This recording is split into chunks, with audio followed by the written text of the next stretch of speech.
come out here? You wanna come out here, buddy? All right. Hey, look. Paul just got shot. Pow. What's up, guys? Well, people are wishfully thinking that I had a heart attack. Like the heart attack finally happened. Damn. How much can I squat? As much as I need to take a big fat dump. Hey, Pooall. Hey, dork. God bless the great state of Louisiana. Yeah, you hear it? It is actually kind of nice sonically right now. I like that weird chirping, whatever that is. I think somebody said that's a leopard frog. It's definitely a frog.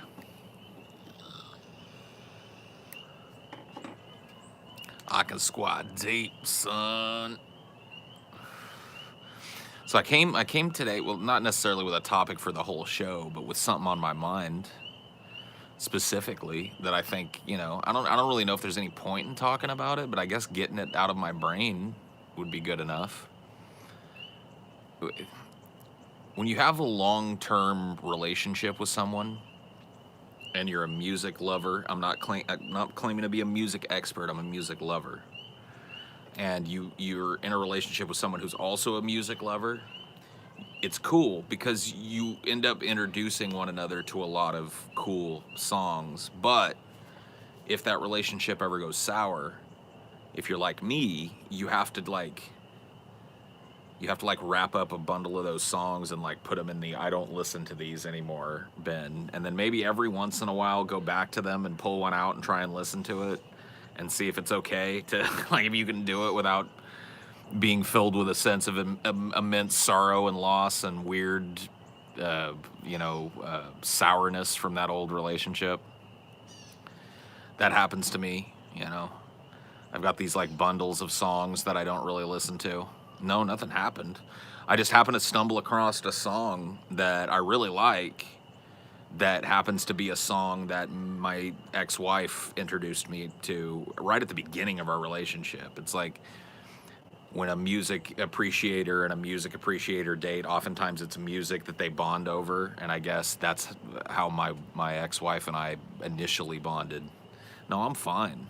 It's not like some dark, dismal thought. It was just I ended up, I was listening to a playlist on YouTube, and I ended up running across this song that, I had locked away in that, like, well, all right, I don't really, I'm not going to listen to these anymore. And I was like, oh, I'll check it out and see, if I can listen to it.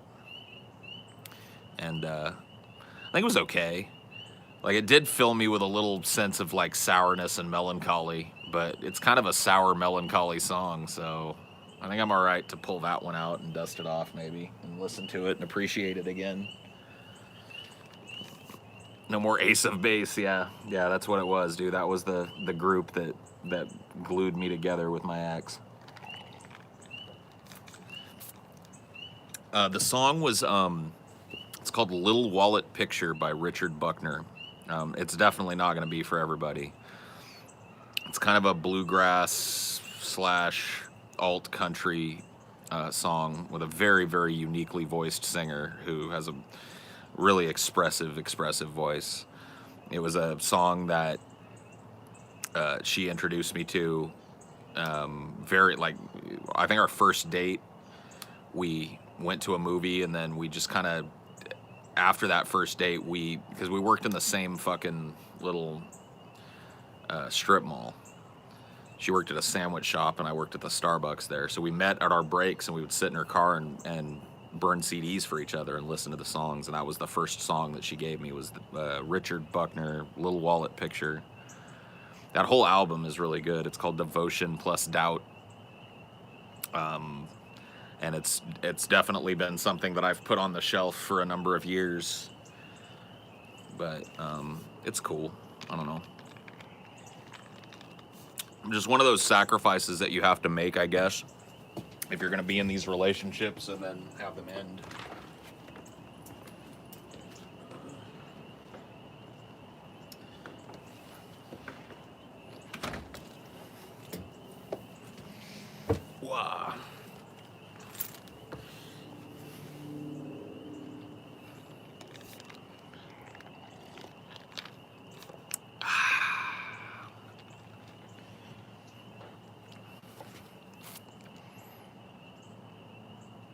My cam quality is especially grainy today. Good.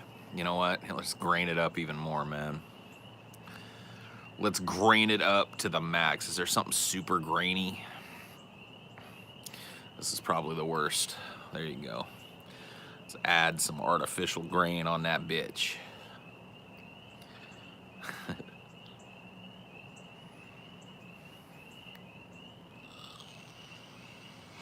You have a story about your first time smoking pot? Not really. I smoked a pot for the first time with my friend Morgan at his house. Well, his dad's apartment, I guess. His dad had a number of cool pipes and bongs and stuff. The thing I smoked out of the first time was a ceramic pipe that was made like a finger flipping the bird. So it was a ceramic hand with the finger flipping the bird, and the bowl was in the palm, and the carb was on the thumb, and you hit it off the tip of the middle finger. So, and I took 2 big old nice lungfuls of that, and then I ended up sitting on the couch and watching Morgan make top ramen for like half an hour, and I felt like it was 2 days that had gone by. I was just like, I just got stuck, you know what I mean? Where you just like, and everything just was like, and you focus in on one mundane thing, and you're just like, all right. So I did that, and after I came out of that, I immediately asked him if we could go smoke again, and we did. And ever since then, I've been in love with Mary Jane. She's my main thing, you know? Stuck, unable to breathe through the chronic. LOL weed. Yeah. What's up, Paul? Nothing, man. What's up with you? I don't want to do this, like, see, like, because I'm a dude that's done, like, experimented with a drug here and there, like, a lot of people just want to turn Highdeology into an endless litany of me telling you guys drug stories. Like, what? Like, I don't want to encourage anybody to go out and do drugs, but if you're that curious, why don't you, like, get educated and safely try some of these drugs and have your own drug experiences, man? I'm not an endless font of interesting drug experience, you know, nor do I want to talk about it fucking constantly. So,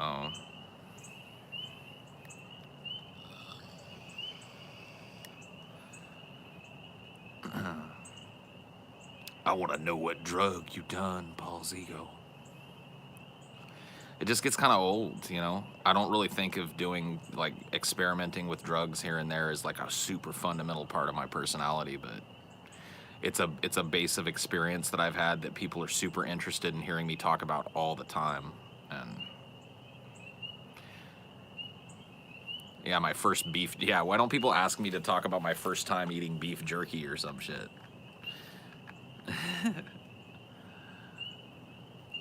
Stalin smoked the DMT. Hitler smoked the DMT. Mao smoked the DMT. DMT. What was your first job and did you like it? My first job was working at a Wendy's. That's actually, does have a good story attached to it.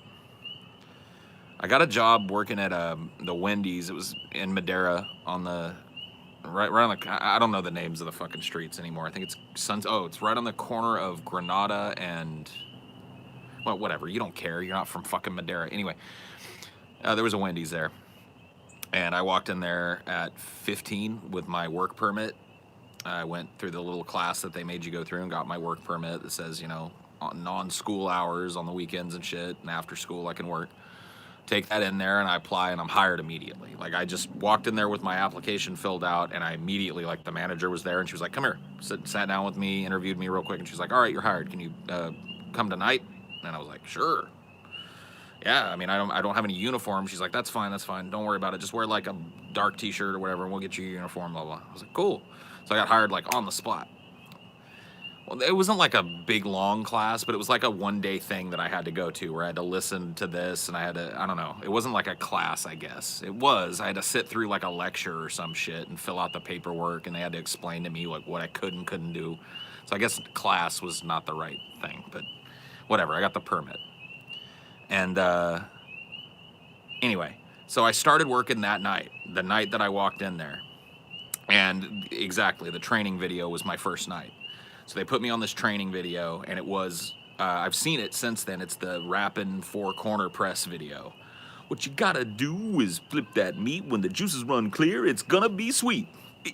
You know, and like, you're almost done, don't make a mess. Just flip it one more time, do a 4-corner press. It's like, you know, all that shit. If you wanna make the chili hot and good, you gotta stir it up, or it'll get bad, you know, whatever, all that bullshit. I watched a bunch of those, like, weird, because this would have been like 95, so they were all that weird 90s. I said, hey, a hippity hip hip, you know, all these vibrant colors on the screen and shit, big old fades, and I don't know, man, it was not a good time.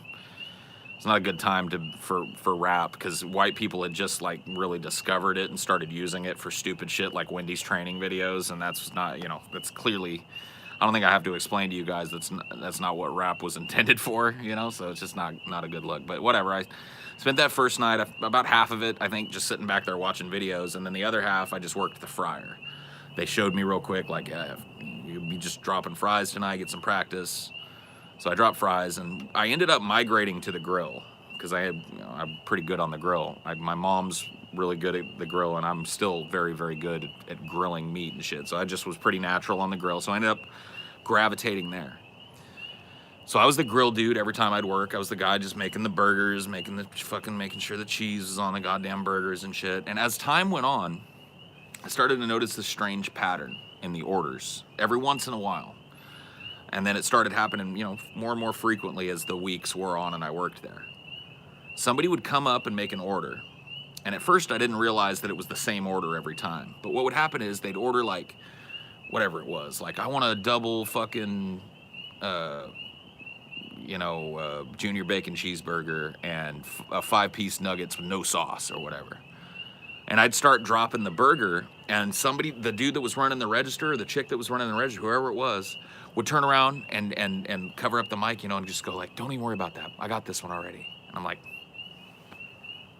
what? All right, whatever. So I just move on to making whatever the next tag was, and this person would come up to the window, you know, I'm busy, so. But I started noticing it happening quite often.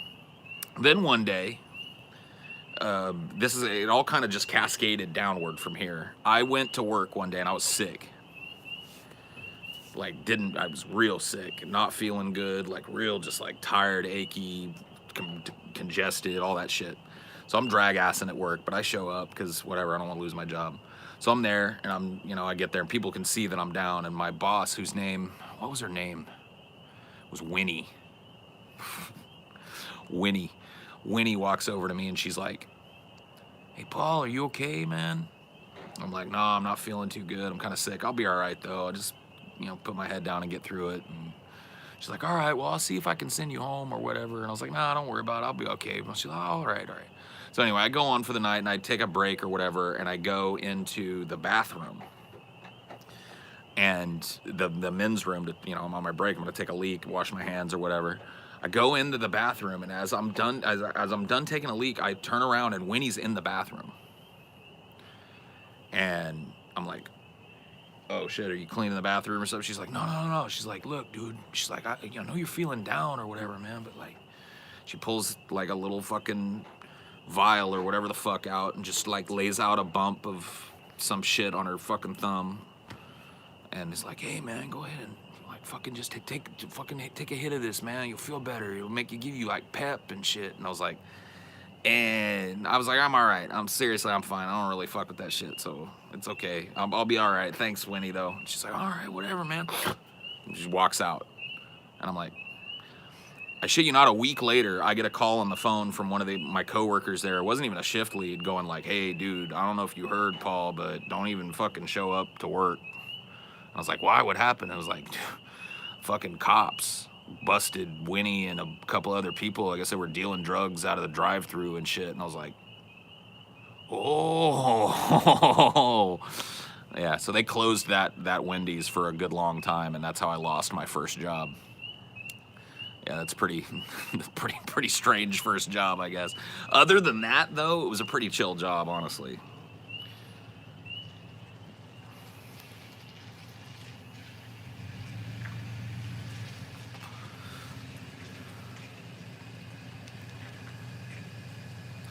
So I guess like what I ended up finding out was, and the reason that weird shit would happen at the drive-through window where I'd be asked not to make a burger or whatever, not to drop meat now and again, is because there was a specific like order, I guess, that people had, so they wouldn't come up to the drive-through and go like, "Hey, I want some crank," you know, I want some Coke or whatever they were dealing.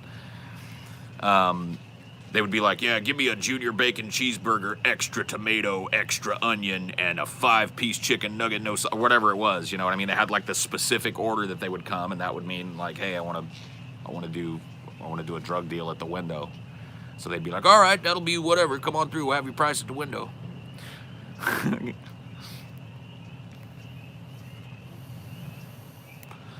I'd like to order a bump of nuggets and a Chiba burger. Yeah.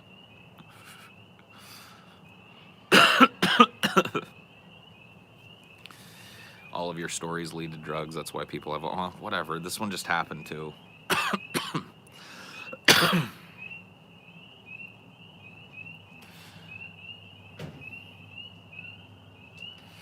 Hey, Paul, have you ever heard cattle decapitations, No, I'm not even going to read the rest of it. Nope, never heard of it. How's my day going? It's okay, I guess.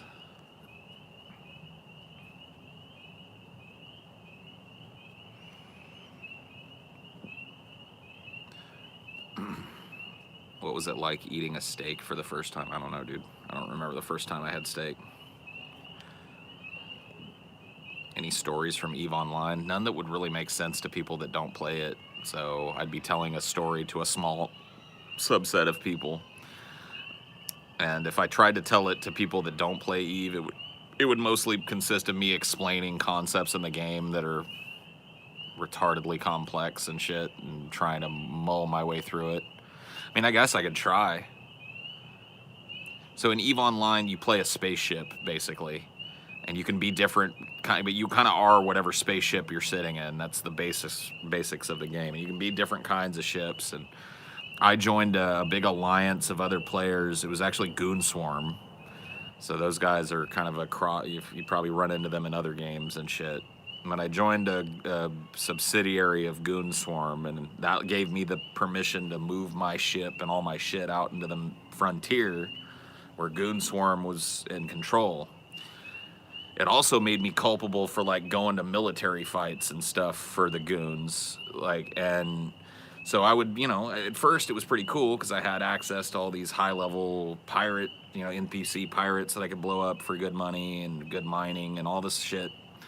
But eventually, I'm called to they're moving, everybody has to move out of this mother system or whatever. We have this hub system where everybody usually chills and does most of their commerce and stuff. And we have to move to the frontier because there's this big war going on with, I think it was Band of Brothers, some other big giant corporation in EVE, or alliance in EVE, anyway. So we all had to move all of our shit. They were like, pack up all your war-worthy shit. Yeah, I got drafted, basically. They were like, no, nobody's going to be allowed to be ratting. If you're caught ratting on these belts, or you're caught doing non-war related shit on these belts and these systems around the mother system, we're just gonna blow you up and kick you out of every able body got to go to the frontier. So I was like, oh shit, okay. So I start packing all my shit into a big hauler, all the shit I think I'm gonna need, as much ammo as I can carry, a couple of collapsed smaller ships that I was adept at flying, and I start making this 30 or 45 jumps to this spot where I'm supposed to be. And so I'm there, I get to this system, and it's just packed with people, and it's a clusterfuck, man.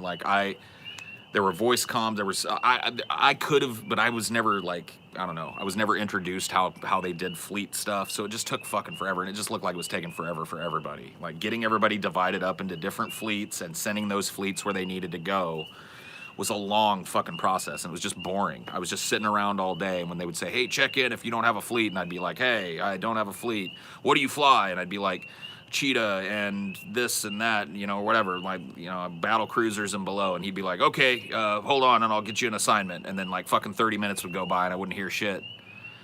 Anyway, this story's boring. Oh, okay, cool, dude. Let me make sure you don't have to listen to it anymore. In fact, fuck the timeout. Let me just hide him. See ya, bitch. Anyway, I finally get into a fleet, and it turns out that my fleet is going to do what's called a Titan jump, a Titan bridge. There's these giant ships in the game called Titans that cost like multiple thousands of dollars in actual in-game money, right? Or actual currency. Like they're worth multiple tens of thousands of dollars of actual human money.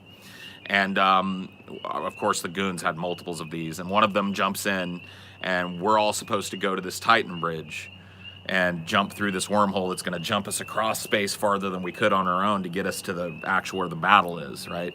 So we were going to do 2 jumps. We made the first Titan jump to a safe spot really close to the battle, and then we were going to hot drop our Titan on the battle. That was the idea. The Titan was going to come in, all of the people were going to jump in from the Titan, and the battle was going to be joined, right? So we get to our first stop, the first hop on that journey, and I got there. I was able to jump over on the Titan bridge and everything.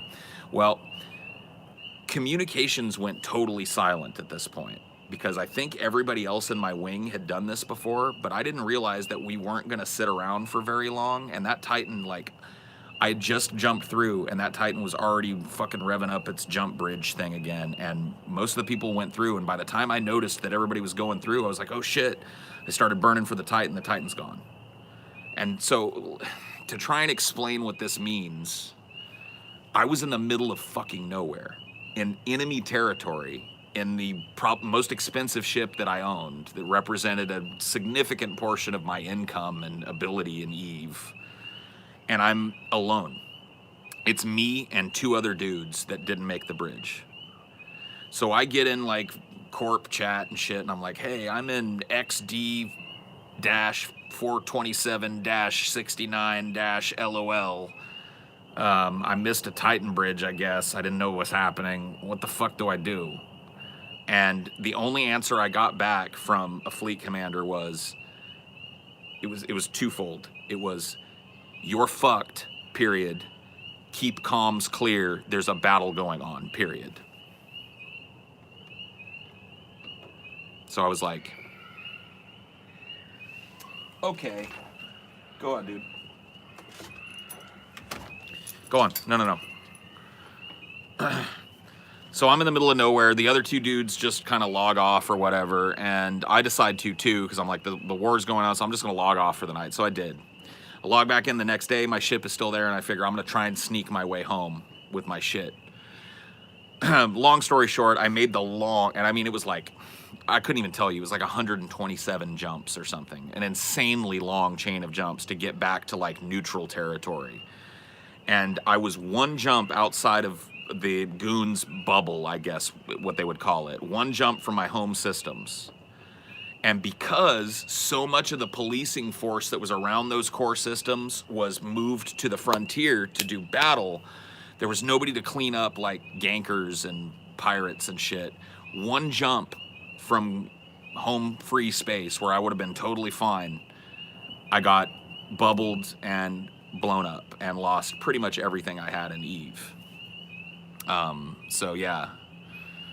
I like that game, though. It's just a harsh mistress if you don't know how to play it well. I guess moral of the story is, if you play EVE, don't miss the Titan bridge. Don't do it.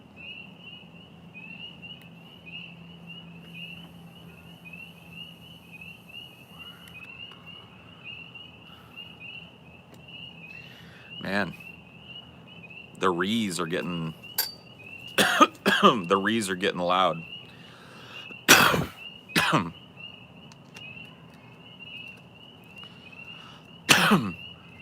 This was Eve, not Elite. Nothing like that could happen in Elite. Elite has got multiplayer in it, but it's very, very cursory multiplayer. Eve has got an insanely complex system of player-run politics and factions and I don't know, just like ridiculous, like different corporations that literally own chunks of the game world and police that space and blow up anybody that tries to use it that isn't one of them. It's cool. Yeah, Elite multiplayer is almost non-existent if you don't want it to be. You should have defected. I probably, like, eventually, here's what happened. Like, I was able to earn back my money and shit. Like, that's the thing in Eve. If you never field a ship that you can't afford to lose. So I eventually, when I had some other ships, I was able to use my ship to, or use the ships that I had to build up my fortune again. But eventually I quit playing the game.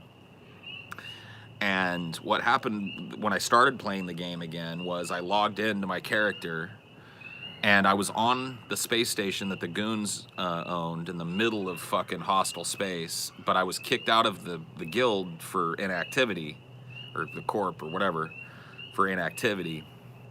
So I was deep in space where anybody that sees me is going to immediately shoot at me, and I've got everything I own in Eve. So this one actually turned out well. I was able to load up my most prime shit on a cloaky ship. I trained to be a cloaking guy, so silent travel and shit was my shit. So I loaded up all my most expensive stuff on a cloaky ship, and I just made a fucking run for the exit, and I managed to make it out with most of my shit. But in that game, if I logged in right now, there would still be a fuck ton of stuff on that station out in the middle of space that I can't get to. Eve's probably one of the deepest games I've played. I played it off and on for 10 years, and I still don't know shit. Oh yeah, I'm the same way. Like, I was lost. I was like a lost little lamb in Goon Swarm. So, I participated in a few battles and stuff, and I learned how to do a few things, but I know jack shit about that game. Yeah, insane, huge space battles that can go on for days at a time, that just rage constantly between these huge empires that have basically unlimited resources to throw at the problem, because sometimes these two alliances will control vast swaths of the most lucrative space in the game. And so they've just got endless amounts of money and credits and time and engineers and shit to just throw at making these ships, and just constantly. It's really kind of neat. It shows you what a far future galactic scale war might look like between two factions that have hyper exploited the galaxy or their little region of the galaxy, and just have basically almost infinite resources to just throw giant masses of ships at each other and blow them up until one of them somehow outmaneuvers the other. It's really interesting to take part in. It's one of the cooler things that I did in Eve. So, oh, my camera died. Great. Well, hold on. Let me see if I can fix this. Can I do anything? No.